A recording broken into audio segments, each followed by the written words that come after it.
ದಿನಕ್ಕೊಂದು ಕಂಟೆಂಟ್ನ ಮತ್ತೊಂದು ವಿಡಿಯೋಗೆ ತಮಗೆಲ್ಲರಿಗೂ ಸ್ವಾಗತ ಅಂತ ಹೇಳ್ತಾ ನಾನು ರವಿ. ಸೊ ಇವತ್ತಿನ ಕಂಟೆಂಟನ್ನು ಶುರು ಮಾಡ್ತಾ ಹೋಗೋದಾದರೆ 2026ರ IPL ಇದೇ ತಿಂಗಳ ಮಾರ್ಚ್ 26ನೇ ತಾರೀಕು ಸ್ಟಾರ್ಟ್ ಆಗಬೇಕಿತ್ತು. ಸೊ 8ನೇ ತಾರೀಕಿಗೆ ಪೋಸ್ಟ್ಪೋನ್ ಆಯಿತು.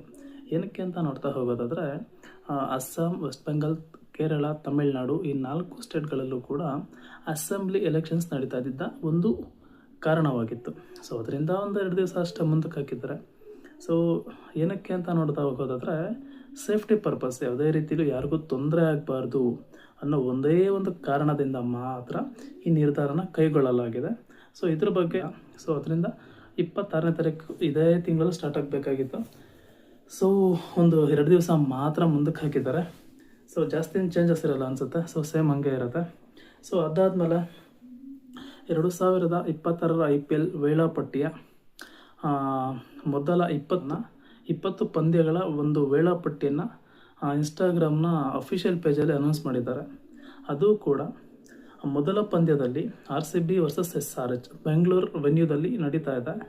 ಸೊ RCB ಮ್ಯಾಚಸ್ ಅಥವಾ RCB ಬಗ್ಗೆ ಮಾತ್ರನೇ ನೋಡ್ತಾ ಹೋಗೋದಾದರೆ RCB ತಂಡದ 2ನೇ ಪಂದ್ಯ CSK ವಿರುದ್ಧ ಬೆಂಗಳೂರಲ್ಲೇ ನಡೀತಾ ಇದೆ. ಸೊ 2ನೇ ಮ್ಯಾಚು, ಫಸ್ಟ್ ಮ್ಯಾಚು ಮಾರ್ಚ್ 28ಕ್ಕೆ ನಡೆದ್ರೆ 2ನೇ ಮ್ಯಾಚು ಅಥವಾ 2ನೇ ಪಂದ್ಯ 2025 ತಂಡದ ಪಂದ್ಯ ಇದರಲ್ಲೇ ನಡೀತಾ ಇದೆ. ಮಾರ್ಚ್ 5ನೇ ತಾರೀಕು ನಡೀತಾ ಇದೆ. ಸೊ ಮೂರನೇ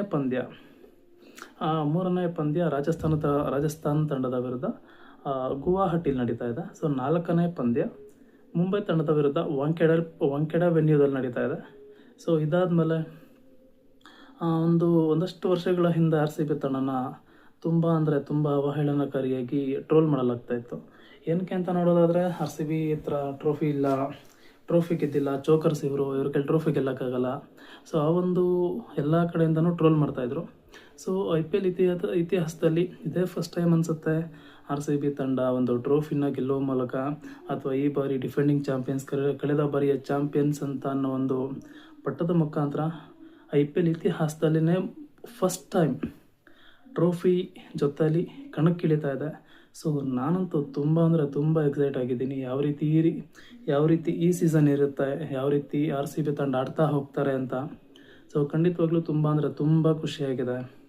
ಸೊ RCB ತಂಡದ ಮೊದಲ ಪಂದ್ಯ SRH ವಿರುದ್ಧ ನಡೀತಾ ಇದೆ.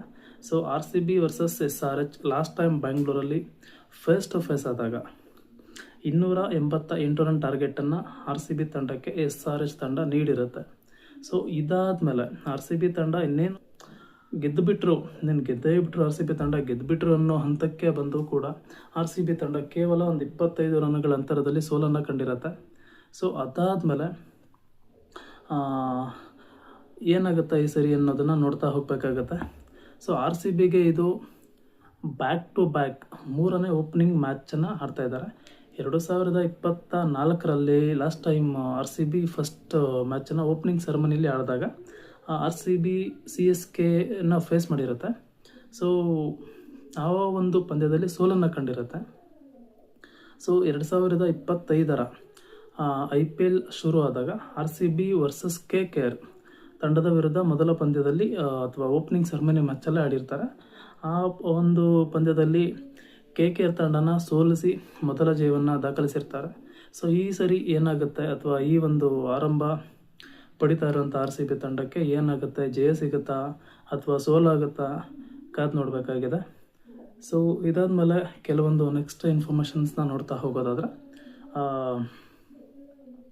2026ರ IPL ಪಂದ್ಯಗಳು ಯಾವ ಒಂದು ಸಮಯಕ್ಕೆ ಸ್ಟಾರ್ಟ್ ಆಗುತ್ತೆ ಅಂತ ನೋಡ್ತಾ ಹೋಗೋದಾದರೆ ಶನಿವಾರ ಅಥವಾ ಭಾನುವಾರ ನಡೆಯುವಂಥ ಮಧ್ಯಾಹ್ನದ ಪಂದ್ಯಗಳು ಮಧ್ಯಾಹ್ನ 3:00 ಸ್ಟಾರ್ಟ್ ಆದರೆ ರಾತ್ರಿ ನಡೆಯುವಂಥ ಪಂದ್ಯಗಳು 7:30ಕ್ಕೆ ಸ್ಟಾರ್ಟ್ ಆಗುತ್ತೆ. ಸೊ ಮಧ್ಯಾಹ್ನ 3 ಗಂಟೆಗೆ ಟಾಸ್ ಇರುತ್ತೆ, 3:30ಗೆ ಇನ್ನಿಂಗ್ ಸ್ಟಾರ್ಟ್ ಆಗುತ್ತೆ. ಸೊ ಅದೇ ರೀತಿಲಿ 7 ಗಂಟೆಗೆ ಟಾಸ್ ಇರುತ್ತೆ, 7:30ಗೆ ಇನ್ನಿಂಗ್ ಸ್ಟಾರ್ಟ್ ಆಗುತ್ತೆ. So as per IPL rules ಪ್ರತಿ ವರ್ಷದಂತ ಈ ವರ್ಷ ಕೂಡ ಒಂದು ಸ್ಟ್ರಾಟಜಿಕ್ ಟೈಮ್ ಔಟ್ ಅನ್ನೋ ಒಂದು 2 ಬ್ರೇಕನ್ನು, ಒಂದು ಇನ್ನಿಂಗ್ಸ್ಗೆ 2 ಬ್ರೇಕ್ ಥರ 2 ಇನ್ನಿಂಗ್ಸ್ಗೆ 4 ಸಲ ಬ್ರೇಕ್ ಇರುತ್ತೆ. ಸೊ ಇದು ಈ ಒಂದು ಐ ಪಿ ಎಲ್ನ ಸ್ಟ್ರಾಟಜಿಕ್ ಟೈಮ್ ಔಟ್ ಆಗ್ಬೋದು ಅಥವಾ ಇಂಪ್ಯಾಕ್ಟ್ ಪ್ಲೇಯರ್ನ ರೂಲ್ಸ್ ಆಗ್ಬೋದು, ಐ ಪಿ ಎಲ್ನ ವರ್ಷದ ಐ ಪಿ ಎಲ್ ಯಾರೆಲ್ಲ ಫಾಲೋ ಮಾಡ್ತಾರೋ ಅವ್ರಿಗೆಲ್ಲ ಚೆನ್ನಾಗಿ ಗೊತ್ತಿರುತ್ತೆ. ಸೊ ಈಗ ನಾವು ಇಂಪ್ಯಾಕ್ಟ್ ಪ್ಲೇಯರ್ನ ರೂಲ್ಸ್ ಏನಂತ ತಿಳ್ಕೊಳ್ತಾ ಹೋಗೋದಾದರೆ, ಈಗ ಒಂದು ಡಿಫೆಂಡಬಲ್ ಸ್ಕೋರನ್ನು ಟಾರ್ಗೆಟನ್ನು ಸೆಟ್ ಮಾಡಿರ್ತಾರೆ ಮೊದಲು ಬ್ಯಾಟಿಂಗ್ ಮಾಡುವಂಥ ತಂಡ. ಸೊ ಆ ಒಂದು ಸ್ಕೋರನ್ನು ಚೇಸ್ ಮಾಡುವಂತಹ ತಂಡಕ್ಕೆ ಒಂದಷ್ಟು ವಿಕೆಟ್ ಬೇಗ ಬಿದ್ದಾಗ ಒಂದು ಚೇಸನ್ನು ಯಶಸ್ವಿಯಾಗಿ ಚೇಸ್ ಮಾಡೋಕ್ಕೆ ಒಬ್ಬ ಹೆಚ್ಚುವರಿ ಬ್ಯಾಟ್ಸ್ಮನ್ನಾಗಿ ಚೇಸ್ ಮಾಡುವಂಥ ತಂಡ ಬಳಸ್ಕೊಂಡ್ರೆ ಅದೇ ಒಂದು ಸ್ಕೋರನ್ನು ಡಿಫೆಂಡ್ ಮಾಡುವಂತಹ ತಂಡ ಒಬ್ಬ ಹೆಚ್ಚುವರಿ ಬೌಲರನ್ನು ಬಳಸ್ಕೊಳ್ಳೋ ಮುಖಾಂತರ ಒಂದು ಎರಡೂ ತಂಡಕ್ಕೂ ಯೂಸ್ ಆಗುತ್ತೆ. ಸೊ ಇಷ್ಟೆಲ್ಲ ಆದಮೇಲೆ ಖಂಡಿತವಾಗ್ಲೂ ನಾನೊಂದು ವಿಚಾರನ ಇಲ್ಲಿ ಪ್ರಸ್ತಾಪ ಮಾಡಲೇಬೇಕಾಗುತ್ತೆ. ಅದೇನಂತ ನೋಡ್ತಾ ಹೋಗೋದಾದರೆ ಆರ್ ಸಿ ಬಿ ತಂಡದ ಬಗ್ಗೆ. ಹೌದು, ಕಳೆದ ಒಂದು 18 ವರ್ಷಗಳಲ್ಲಿ ಆರ್ ಸಿ ಬಿ ತಂಡ ಟ್ರೋಫಿನ ಒಂದೇ ಒಂದು ಟೈಮ್ ಮಾತ್ರನೇ ಗೆಲ್ತಾರೆ, ಅದು ಕೂಡ ಲಾಸ್ಟ್ ಇಯರು. ಮೊದಲು KKR ವಿರುದ್ಧ ಜಯ ಸಾಧಿಸುವ ಮೂಲಕ ಒಂದು ಟ್ರೋಫಿ ಗೆಲ್ಲೋ ಒಂದು ಕನಸಿಗೆ ಮುನ್ನುಡಿನ ಬರೀತಾರೆ. ಸೊ ಅದಾದಮೇಲೆ ಲೀಗ್ ಹಂತದಲ್ಲಿ 9 ಪಂದ್ಯಗಳನ್ನು ಗೆಲ್ಲುವ ಮುಖಾಂತರ ಪ್ಲೇ ಆಫ್ ಅಂತನ ಕನ್ಫರ್ಮ್ ಮಾಡ್ಕೋತಾರೆ. ಸೊ ಟಾಪ್ ಟೂದಲ್ಲಿರ್ತಾರೆ.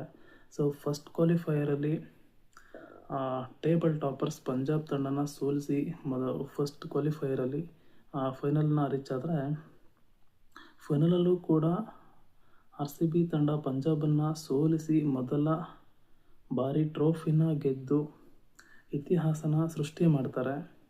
ಸೊ ಇದಾದಮೇಲೆ ಒಂದು ದುರಂತ ಆಗುತ್ತೆ.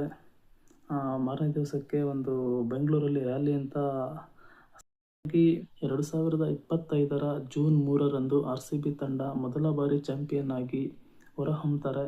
ಸೊ ಅದಾದಮೇಲೆ ಜೂನ್ 4 ಅಂದರೆ ಮಾರನೇ ದಿವಸಕ್ಕೇ ಬೆಂಗಳೂರಲ್ಲಿ ಒಂದು ರ್ಯಾಲಿನ ಹಮ್ಮಿಕೊಳ್ತಾರೆ. ಸೊ ಆ ಒಂದು ರ್ಯಾಲಿಯಲ್ಲಿ ಸ್ಟ್ಯಾಂಪೀಡ್ ಆಗಿ 11 ಜನ ಕಾಲು ತುಳಿತದಲ್ಲಿ ಸಾವನ್ನಪ್ತಾರೆ. ಸೊ ಅದಾದಮೇಲೆ ಐ ಪಿ ಎಲ್ಲಲ್ಲಿ ಆರ್ ಸಿ ಬಿನ ಬ್ಯಾನ್ ಮಾಡಲಾಗುತ್ತೆ, ಅಥವಾ ಚಿನ್ನಸ್ವಾಮಿ ಸ್ಟೇಡಿಯಮಲ್ಲಿ ಯಾವುದೇ ರೀತಿಯ ಐ ಪಿ ಎಲ್ ಪಂದ್ಯಗಳನ್ನು ಆರ್ಗನೈಸ್ ಮಾಡಲ್ಲ ಅಂತೆಲ್ಲ ಸಾಕಷ್ಟು ಸುದ್ದಿ ಆಗುತ್ತೆ. ಸೊ ಈಗ ಅದೆಲ್ಲ ಆದಮೇಲೂ ಕೂಡ ಈಗ ಮೊದಲ ಪಂದ್ಯ 2026 ಐ ಪಿ ಎಲ್ ಮೊದಲ ಪಂದ್ಯ ಬೆಂಗಳೂರಲ್ಲೇ ನಡೀತಾ ಇದೆ. ಸೊ ಇದ್ರ ಜೊತೆಗೆ ಇನ್ನೊಂದು ವಿಚಾರನ ಪ್ರಸ್ತಾಪ ಮಾಡ್ತಾ ಹೋಗೋದಾದರೆ, ಪ್ಲೇ ಆಫ್ನ ಒಂದು ಪಂದ್ಯ ಬೆಂಗಳೂರಲ್ಲೇ ನಡೆಯುತ್ತೆ. ಸೊ ಅದಾದಮೇಲೆ ಈ ವರ್ಷದ ಐ ಪಿ ಎಲ್ ಫೈನಲ್ನ ಪಂದ್ಯ ಕೂಡ ಬೆಂಗಳೂರಲ್ಲೇ ಆರ್ಗನೈಸ್ ಆಗ್ತಾ ಇದೆ. ಸೊ ಸತತ 18 ವರ್ಷಗಳ ಪರಿಶ್ರಮಕ್ಕೆ ಕಳೆದ ವರ್ಷ ಒಂದು ಫೈನಲ್ನಲ್ಲಿ ಗೆಲ್ಲೋ ಮುಖಾಂತರ ಒಂದು ಪ್ರತಿಫಲ ಅನ್ನೋದು ಸಿಕ್ಕಿದೆ. ಸೊ ಇದರಿಂದ ಕೆಲವೊಂದು ಏಳು ಬೀಳುಗಳನ್ನು ಅಥವಾ ಸ್ವಲ್ಪ ಯಾವ್ಯಾವ ರೀತಿ ಫೈನಲ್ಗೆಲ್ಲ ಹೋಗಿ ಇನ್ನೇನು ಗೆಲ್ಲಬಹುದಾಗಿದ್ದಂತಹ ಕೆಲವೊಂದು ಮ್ಯಾಚ್ಗಳನ್ನು ಯಾವ ರೀತಿ ಕೈ ಚೆಲ್ತಾರೆ ಅಂತ ನೋಡ್ತಾ ಹೋಗೋದಾದರೆ, ಐ ಪಿ ಎಲ್ನ 2ನೇ ಸೀಸನ್ ಡೆಕ್ಕನ್ ಚಾರ್ಜರ್ಸ್ ವಿರುದ್ಧ 2009 ನಡೆದಂತಹ ಫೈನಲ್ನಲ್ಲಿ ಆರ್ ಸಿ ಬಿ ತಂಡ ಡೆಕ್ಕನ್ ಚಾರ್ಜರ್ಸ್ ವಿರುದ್ಧ ಕೇವಲ 6 ರನ್ಗಳ ಅಂತರದಲ್ಲಿ ಮೊದಲ ಬಾರಿ ಚಾಂಪಿಯನ್ ಆಗುವಂತಹ ಅವಕಾಶನ ಕಳ್ಕೊಂಡ್ರೆ, ಅದಾದಮೇಲೆ CSK ತಂಡದ ವಿರುದ್ಧ 2045 ರನ್ಗಳ ಸೋಲಿನ ಮೂಲಕ ಆವತ್ತು ಕೂಡ 2ನೇ ಬಾರಿ ಚಾಂಪಿಯನ್ ಆಗುವಂತಹ ಅವಕಾಶನ ಕಳ್ಕೊತಾರೆ. ಸೊ ಅದಾದಮೇಲೆ ಒಂದಷ್ಟು ವರ್ಷಗಳ ನಂತರ ಅಂದರೆ 2016 ಇವಾಗಲೂ ಒಂದು ಪಂದ್ಯ ನನಗೆ ಕಣ್ಣು ಮುಂದೆ ಬಂದಂಗೆ ಆಗುತ್ತೆ. ಆ ಒಂದು ಪಂದ್ಯ ಬೆಂಗಳೂರಲ್ಲೇ ಆಗಿರುತ್ತೆ. ಒಂದು ಫೈನಲ್ನ ಪಂದ್ಯ ಕೇವಲ 8 ರನ್ಗಳ ಒಂದು ಅಂತರದಲ್ಲಿ ಆ ಒಂದು ಪಂದ್ಯನ ಕೂಡ ಬೆಂಗಳೂರಲ್ಲಿ ಸೋಲ್ತಾರೆ. ಸೊ ಇಷ್ಟೆಲ್ಲ ಆದರೂ ಕೂಡ ಈ ವರ್ಷವೂ ಕೂಡ ನಾನು ಕೇಳ್ಕೊಳ್ಳೋದೊಂದು, ಈ ವರ್ಷ ಕೂಡ ನಮ್ಮ ಆರ್ ಸಿ ಬಿ ತಂಡ ಗೆಲ್ಲಲಿ ಅಂತ ನಾನು ಕೇಳ್ಕೊಳ್ತಾ, ಸೊ ಇವತ್ತಿನ ಈ ಒಂದು ಕಂಟೆಂಟ್ ಅಥವಾ ದಿನಕ್ಕೊಂದು ಕಂಟೆಂಟ್ನ ಇಲ್ಲಿಗೆ ಮುಗಿಸ್ತಾ ಇದ್ದೀನಿ. ಮತ್ತೊಂದು ಕಂಟೆಂಟ್ ಅಥವಾ ದಿನಕ್ಕೊಂದು ಕಂಟೆಂಟ್ನ ಮತ್ತೊಂದು ವಿಡಿಯೋದಲ್ಲಿ ಮತ್ತೆ ಸಿಗೋಣ. ಸೊ ನಾನು ಕೇಳ್ಕೊಳ್ಳೋದಿಷ್ಟ, ಯಾರೆಲ್ಲ ನನ್ನ ಒಂದು ಯೂಟ್ಯೂಬ್ ಚಾನಲ್ ದಿನಕ್ಕೊಂದು ಕಂಟೆಂಟ್ನ ಯೂಟ್ಯೂಬ್ ಚಾನಲ್ನ ಇದುವರೆಗೂ ಯಾರೆಲ್ಲ ಸಬ್ಸ್ಕ್ರೈಬ್ ಮಾಡ್ಕೊಂಡಿಲ್ವೋ ಅಥವಾ ಯಾರೆಲ್ಲ ನನ್ನ ಒಂದು ಯೂಟ್ಯೂಬ್ ಚಾನಲ್ನ ಫಾಲೋ ಮಾಡ್ತಾ ಇಲ್ವೋ ದಯವಿಟ್ಟು ಫಾಲೋ ಮಾಡ್ಕೊಳ್ಳಿ ಅಂತ ಕೇಳ್ಕೊಳ್ತಾ, ಮತ್ತೊಂದು ವಿಡಿಯೋದಲ್ಲಿ ಮತ್ತೆ ಸಿಗೋಣ. ಅಲ್ಲಿವರೆಗೂ ಬಾಯ್.